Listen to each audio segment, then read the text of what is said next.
Azərbaycan Milli Elmlər Akademiyasının Gəncə bölməsində təbii ehtiyatlar və tullantıların səmərəli istifadəsində ekosistemin qorunması mövzusunda Respublika Elmi Praktik Konfransı keçirilib.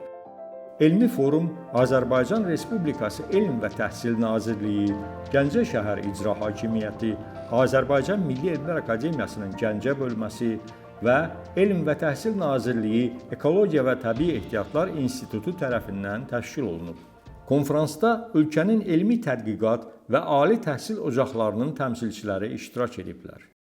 Tədbirdən əvvəl ekologiya və təbii ehtiyatların qorunması istiqamətindəki elmi tədqiqatların nəticələrindən və Azərbaycan Milli Elmlər Akademiyasının Gəncə bölməsində nəşr olunmuş elmi nəşrlərdən ibarət sərgiyə baxış keçirilib.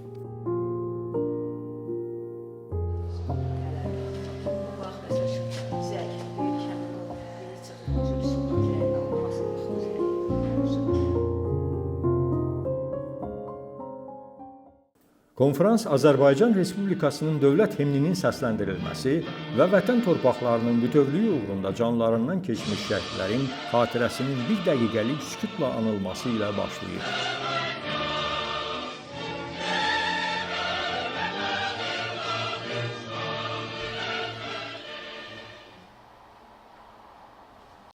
Respublika konfransını giriş sözü ilə Ekologiya və Təbii Ehtiyatlar İnstitutunun direktoru, kimya üzrə fəlsəfə doktoru, dosent Mahirə Şərifova açaraq iştirakçıları və qonaqları salamlayıb.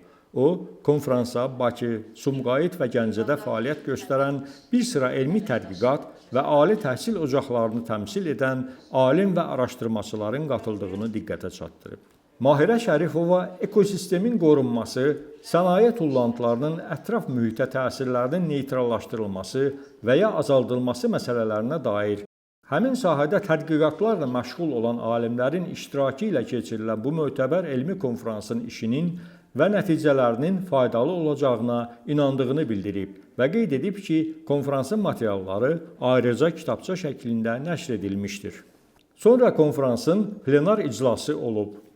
Azərbaycan Respublikası Elm və Təhsil Nazirliyinin Azərbaycan Texnologiya Universitetindən kimya elmləri doktoru professor Elşad Məmmədov biosfer gələcək inkişafının strateji prinsipləri, Neft və Qaz İnstitutundan Fəxrəddin Kərimov neft-qaz sənayesində yaranan tullantıları idarə etməklə iqlim dəyişikliklərinə təsirin yumşaldılması mövzularında çıxış ediblər.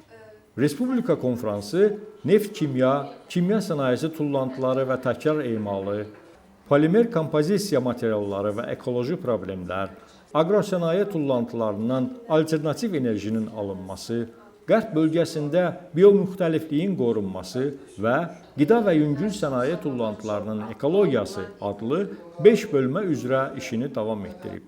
Konfransa ümumən 49 elmi məruzə qəbul olunub. Konfransın yekununda iştirakçılara sertifikatlar təqdim edilib.